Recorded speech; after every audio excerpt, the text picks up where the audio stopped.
You can see that night, a heavy rainstorm, and she's driving. A deadly accident in a tropical paradise, and a mystery. There appeared to be a figure covered with a blanket. That's the place we found some trace evidence. A call for a unique forensic mind. Hilo, Hawaii Sergeant Ken Matheson told the police he accidentally ran over his wife with a family van. But investigators were suspicious, and they called in renowned forensic expert Henry Lee. His first stop on the Big Island, the scene of the accident. When Dr. Lee returned to Hilo with Major Timothy Palmbach, who has worked with him for 25 years and now heads Connecticut's forensic lab, he told Palmbach about the stroke of luck that changed the course of the investigation. Ken Matheson reportedly thought the $300 impound charge to reclaim his van was too steep and never picked it up. Today, the van is at the Hilo police station, and Lee showed Palmbach what he found. They began, as they usually do, examining the exterior of the vehicle. It was what Henry Lee didn't find that told him Yvonne Matheson wasn't hit by the van while she was standing. There's no damage. When we examined the exterior of the vehicle, no hair, no tissue, no fabric impression, no damage of the vehicle was found. But when Dr. Lee looked inside the van, he could see the case was far from closed. As soon as you get into the driver's area, you get some blood staining that was very unique and very distinctive, and almost instantly brought Dr. Lee to the conclusion that something significant happened here. Henry Lee demonstrates there was a 30-inch blood drip on a side panel in the front of the van. There were blood smears and drops on the door, and blood spatter on the driver's side window. It was the swipe pattern that interested Dr. Lee the most. There was similar movement in the stain on the sun visor, which he believed was also caused by Yvonne Matheson's hair soaked in blood, possibly during a struggle. In the back of the van, there was some cast-off spatter on the ceiling.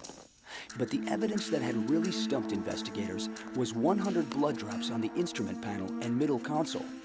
If Ken Matheson had put his injured wife in the back of the van, as he claimed, how did her blood get into the driver's compartment? This is a medium velocity impact blood spatter. We look at the size. It's a range from 5 millimeter to 1 millimeter in size. On the instrumental panel, have a similar pattern. The size and shape of each blood drop told Henry Lee a great deal about what happened that night. He found the exact angle each drop had hit the surface using a trigonometric calculation, then used string to traject back to where the blood had originated.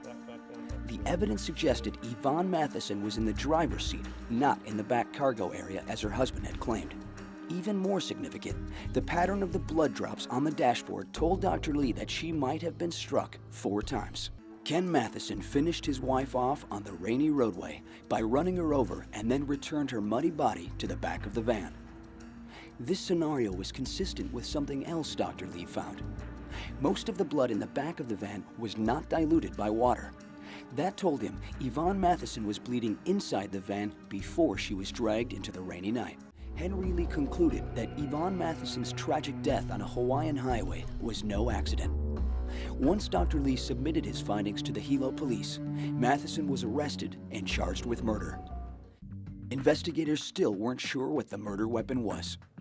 Dr. Lee found a clue in a clump of 20 severed hairs in the van's door. This portion of hair smashed and broken, which means a blunt force hit the surface. But the most chilling piece of forensic evidence that Henry Lee found was barely visible to the human eye. This clear liquid will go onto the stain, and the presence of the blood will catalyze this reaction and almost instantaneous. You'll get a color transformation of the trace amounts of the blood.